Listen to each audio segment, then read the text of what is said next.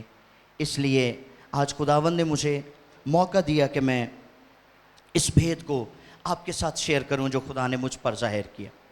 خدا نے مجھے دکھایا اور بتایا کہ آسمان پر فرشتوں کے گروہ خدا کی مدح سرائی کرتے ہیں، اس کی ورشپ کرتے ہیں، اس کی حمد و ثنا کرتے ہیں، مگر ایک گروہ ایسا نکلا جس نے خدا کے خلاف بغاوت کی، اور اس گروہ کا جو قائد تھا، اس گروہ کا جو لیڈر تھا، وہ کہیں باہر سے آیا ہوا کوئی فرشتہ نہیں تھا، یا باہر سے آئی ہوئی کوئی مخلوق نہیں تھی، بلکہ وہ اپنا خدا کا مقرب فرشتہ لوسیفر، جو بعد میں ابلیس اور شیطان کہلایا، وہ اس گروپ کا لیڈر تھا۔ اور جب اس نے خدا کے ساتھ، خدا کے خلاف بغاوت کی، تو اسے اپنے حضور سے نکالنے کے لیے خدا کو سپیس چاہیے تھا۔ غور کریے گا اس بات پہ، یہ وہ ہے جو میں نے اس رویا میں دیکھا۔ خدا نے کہا کہ مجھے اس کو اپنے حضور سے نکالنے کے لیے جگہ کی ضرورت تھی، سپیس کی ضرورت تھی، کیونکہ اس سے پہلے کبھی یہ نوبت آئی ہی نہیں کہ خدا کسی کو اپنے حضور سے نکالے۔ خدا تو سب کو گلے لگاتا ہے، خدا تو سب سے پیار کرتا ہے، خدا تو انٹیمیسی چاہتا ہے، خدا تو قربت چاہتا ہے، لیکن پہلی دفعہ ایسا ہوا کہ خدا نے کسی کو اپنے حضور سے نکال دیا۔ اب اس گروہ کو اور اس کے قائد کو اپنے حضور سے نکالنے کے لیے خدا کو زمین بنانی پڑی، اور اس زمین کے اوپر خدا نے ابلیس اور اس کے گروہ کو پٹک دیا، اور ابلیس کے اور اس کی فوجوں کے گرنے کے باعث یہ زمین ویران اور سنسان ہو گئی۔ میں آپ کو ایویڈنس دیتا ہوں، آئیے دیکھیں یسایہ کی کتاب، اس کا 14واں باب ہے، اس کی 12ویں آیت سے لے کر 14ویں آیت تک پڑھیے گا۔ تو اپنے دل میں کہتا تھا، سنیں،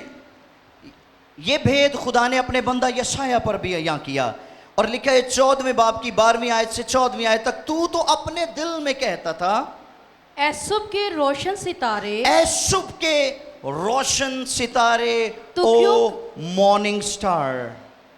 مارننگ سٹار کہا گیا ہے لوسیفر کو، ابلیس کو۔ اے صبح کے روشن ستارے، تو کیوں کر آسمان پر سے گر پڑا، تو کیوں کر آسمان پر سے گر پڑا، اے قوموں کو پست کرنے والے، اے قوموں کو پست کرنے والے، تو کیوں کر زمین پر پٹکا گیا، تو کیوں کر زمین پر پٹکا گیا۔ تو اپنے دل میں کہتا تھا، تو اپنے دل میں کہتا تھا، میں آسمان پر چڑھ جاؤں گا، میں آسمان پر چڑھ جاؤں گا، میں اپنے تخت کو خدا کے ستاروں سے بھی میں اپنے تخت کو خدا کے ستاروں سے بھی اونچا کروں گا، اونچا کروں گا اور میں شمالی اطراف میں اور میں شمالی اطراف میں جماعت کے پہاڑ پر بیٹھوں گا جماعت کے پہاڑ پر بیٹھوں گا میں بادلوں سے بھی اوپر چڑھ جاؤں میں گا بادلوں سے بھی اوپر چڑھ جاؤں گا میں خدا تعالیٰ کی مانند ہوں گا میں خدا تعالیٰ کی مانند ہوں گا یہ چیلنج کیا تھا ابلیس نے خدا کو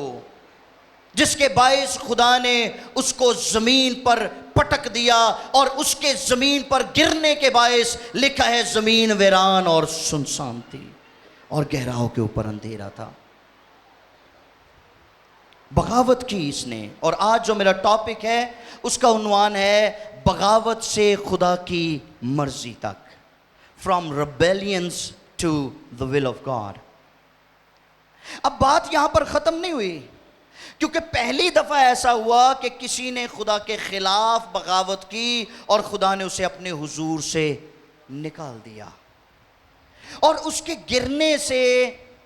وہ سپیس وہ پلیس جس کو خدا نے بنایا تھا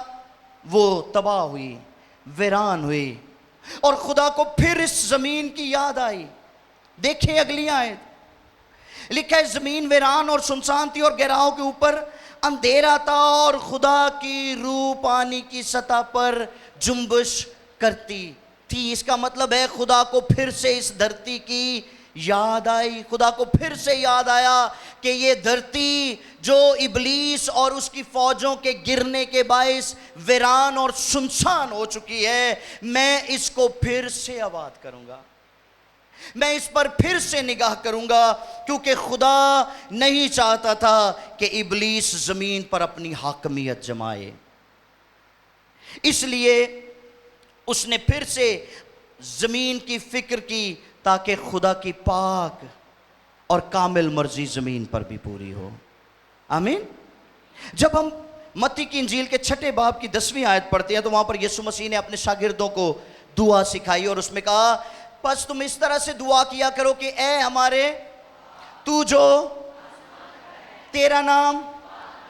تیری بادشاہی رک جائیں یہاں پہ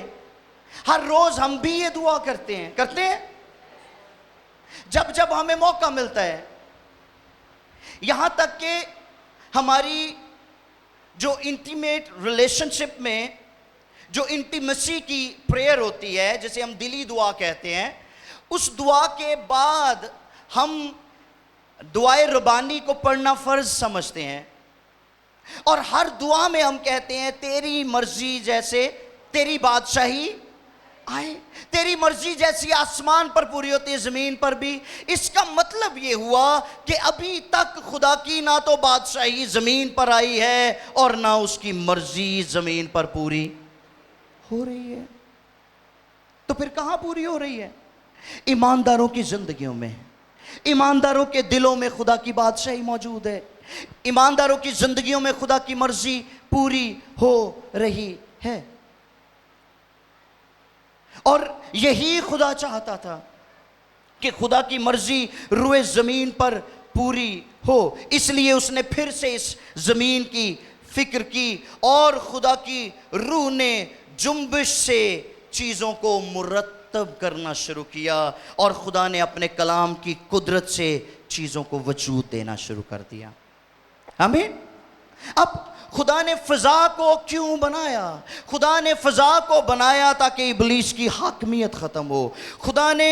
نباتات کو اس لیے بنایا کہ خدا کی مرضی پوری ہو خدا نے خشکی کو اس لیے بنایا کہ خدا کی مرضی پوری ہو خدا نے حشرات کو اس لیے بنایا کہ خدا کی مرضی پوری ہو خدا نے اجرام فلکی کو اس لیے بنایا کہ خدا کی مرضی پوری ہو خدا نے پرندوں کو اس لیے بنایا کہ خدا کی مرضی پوری ہو خدا نے چوپایوں اور حیوانات کو اس لیے بنایا کہ خدا کی مرضی پوری ہو اور خدا نے انسان کو اس لیے بنایا کہ خدا کی مرضی اس کی زندگی میں اور روئے زمین پر پوری ہو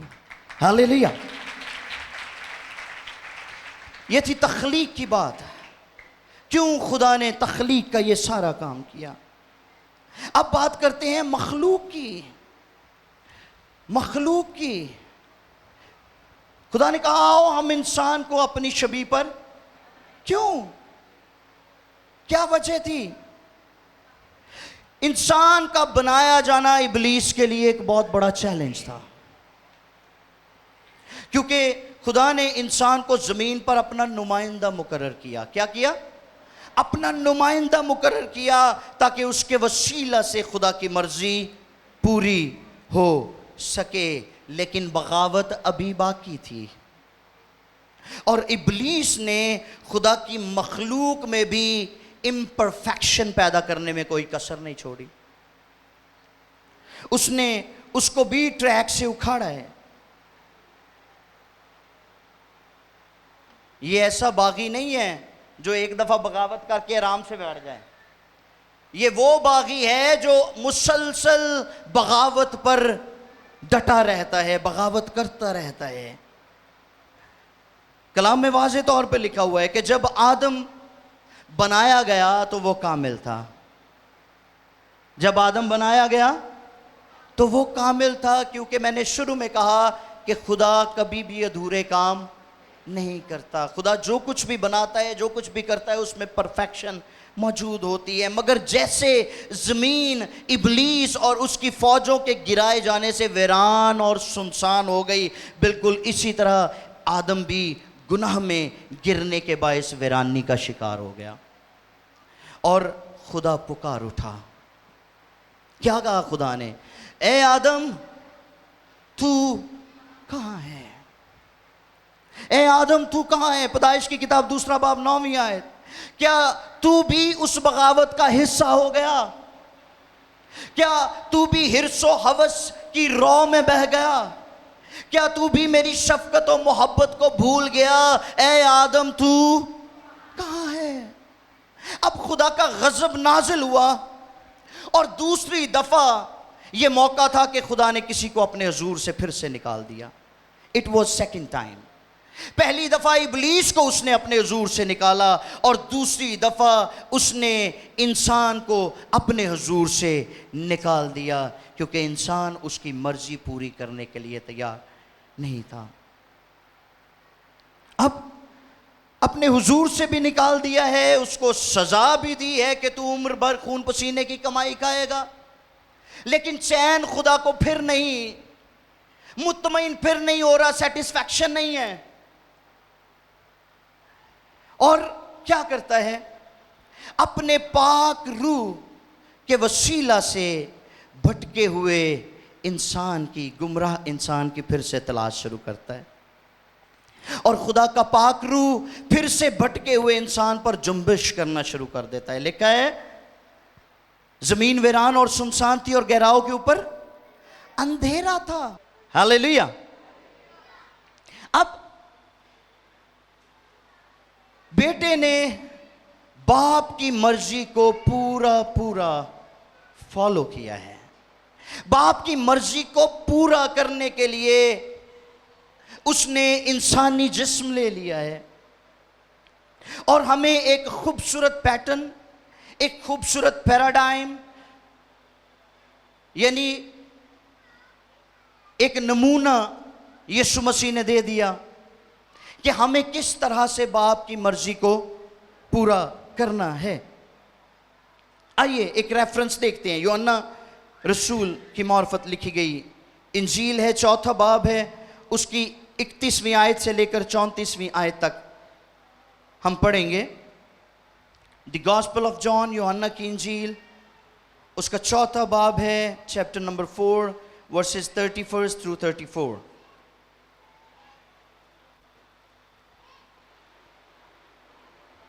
وہ شہر سے نکل کر اس کے پاس آنے لگے. اتنے میں اس کے شاگرد اسے یہ درخواست کرنے لگے اتنے میں اس کے شاگرد اس سے یہ درخواست کرنے لگے کہ اے ربی کچھ کھا لے. کچھ کھا لے. لیکن اس نے ان سے کہا میرے پاس کھانے کے لیے ایسا کھانا ہے جسے تم نہیں جانتے. پس شاگردوں نے آپس میں کہا کیا کوئی اس کے لیے کچھ کھانے کو لایا ہے؟